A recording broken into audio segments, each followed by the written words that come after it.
বিসমিল্লাহির রহমানির রহিম। এই গরুর দুইটা গত শুক্রবার কিনছি, একটা শুক্রবার। তা খাওয়া দাওয়া একদমই কম।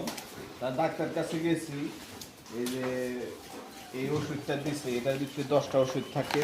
আসলে কি খাইলে রুচি হয় আপনাদের যদি কেউ জানা থাকে তাহলে আমার কমেন্টে বলবেন। আবারও বলবেন যে প্যাকেট দেখাইতেছি গরুরে ওষুধ কোম্পানির কাছে তো আরও কমিশন খাই কিনা। আসলে না ভাই, ওষুধ না।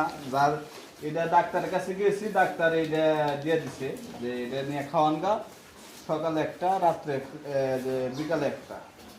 পুরা পানি খাইতেছে না, হয়তো রুচির এটা দিছে। পরে এই রুমেরাল দিল এটা। আসলে আপনাদের যদি কেউ জানা থাকে অন্য অন্য ওষুধ যদি খাওয়াইলে রুচি যদি হয় তাহলে আপনি আর একটু বলবেন। কারণ এই দুইটা গত শুক্রবার কিনছি, আজকে শুক্রবার, প্রায় এক সপ্তাহ হয়ে গেছে। একদম গরমটা মাইতে গেছে।